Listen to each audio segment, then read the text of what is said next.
एक important question आता है पेपर्स के अंदर जिसमें पूछता है कि आइडेंटिफिकेशन ऑफ द फंक्शन। यहाँ पर आपके पास ये कुछ फंक्शंस दिए हुए हैं, हमने थोड़े से ज़्यादा लिखे हैं। आपके पास 3 फंक्शंस पूछने के लिए आता है क्वेश्चन के अंदर, ठीक है। हमने यहाँ जो क्वेश्चन बहुत ज़्यादा जो फंक्शन बहुत ज़्यादा इंपॉर्टेंट थे वो लिख दिए। अच्छा, अगर देखा जाए यहाँ पर आखिर में OH ग्रुप लग रहा है, यहाँ पर बीच में O लगा हुआ है, ये साइड में क्लोरीन लगा हुआ है, यहाँ पर आपके पास एक H ग्रुप लगा हुआ है, यहाँ CO बीच में लगा हुआ है और साथ में अल्डी ये H लगा हुआ है, यहाँ पर ये ग्रुप लगा हुआ है। इसके अलावा और भी ग्रुप्स हो सकते हैं, CH2H5, COO, C3H7, ये वाला ग्रुप देखें, ये एक ग्रुप लगा हुआ है। और आपके पास एक और ग्रुप जो लगा हो सकता है वो C2H5, COOH, ठीक है। अब मसला ये कि जब तक हमें आइडेंटिफिकेशन करने के लिए हमें मालूम ही नहीं होगा तो हमें कैसे मालूम होगा कि ये कौन सा ग्रुप है। हमें सबके बारे में अलग-अलग जानना है। हमारे पास एक जनरल फार्मूला होते हैं, ये कहलाता है अल्काइल। क्या कहलाता है? अल्काइल ग्रुप कहलाता है। क्या कहलाता है? इसका फार्मूला होता है CnH2n+1, CnH2n+1।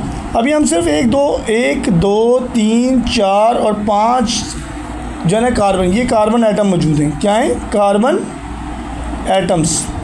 ये कितने कार्बन एटम्स हैं? ये कार्बन एटम्स हैं, इतने कार्बन एटम हैं। अब देखो मेरा कार्बन एटम 1 है, कार्बन एटम 1 है, तो Cn की वैल्यू कितनी हुई? 1। अब 1 का डबल क्या होता है? 2 में 1 ज़्यादा करेंगे तो 3, तो H कितने होंगे? 3। तो ये क्या कहलाएगा? एक कार्बन वाले को मीथ बोलते हैं। तो ये क्या हो जाएगा? इसके में क्योंकि वाई लगता है तो ये मिथाइल कहलाएगा। क्या कहलाएगा? मिथाइल।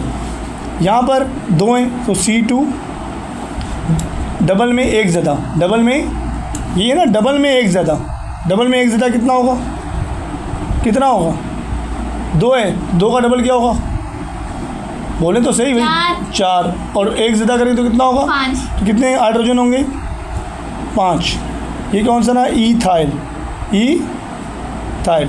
अब बताएं पता चलेगा इथाइल है? ना, मैंने एक कार्बन वाले को मीथ बोलते हैं, 2 कार्बन वाले को एक कार्बन वाले को मीथ बोलते हैं, 2 कार्बन वाले को ईथ बोलते हैं, 3 कार्बन वाले को प्रोप बोलते हैं, 4 कार्बन वाले को ब्यूट बोलते हैं, 5 कार्बन वाले को पेंट बोलते हैं, 6 कार्बन वाले को हेक्स बोलते हैं, और क्या नाम है, 7 कार्बन वाले को हेप्टा बोलते हैं, 8 कार्बन वाले को ऑक्टा बोलते हैं, 9 कार्बन वाले को नोना बोलते हैं, 10 कार्बन वाले को डीका बोलते हैं। ठीक है, ये आपको याद होने चाहिए। जब तक आपको याद नहीं हो तो फिर आप नहीं बता सकते।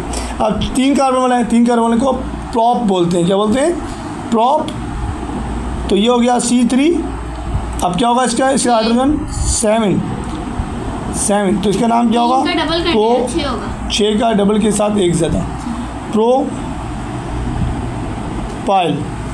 अब C4 9, H9, इसका नाम क्या होगा? ब्यूटाइल। और 5 H11, इसका नाम, इसके साथ एक डैश डलता है क्योंकि ये रेडिकल फॉर्म में होता है। इसका नाम क्या है? एन-टाइल। ये एक ग्रुप हो गया। ठीक है, ये इसको क्या बोलते हैं? R कहीं लिखा तो उसका मतलब क्या होता है? क्या फार्मूला है उसका? CnH2n+1। और उसका मतलब क्या होगा? कार्बन से के डबल से 1 ज़्यादा, कार्बन के डबल से 1 ज़्यादा हाइड्रोजन होगी। अगर कार्बन एटम 9 हैं तो हाइड्रोजन कितने होंगे अल्काइल में? 19 होंगे। 9 में डबल 18 और एक 19। ठीक है, ये तो हो गया हमारे पास एक ग्रुप हो गया।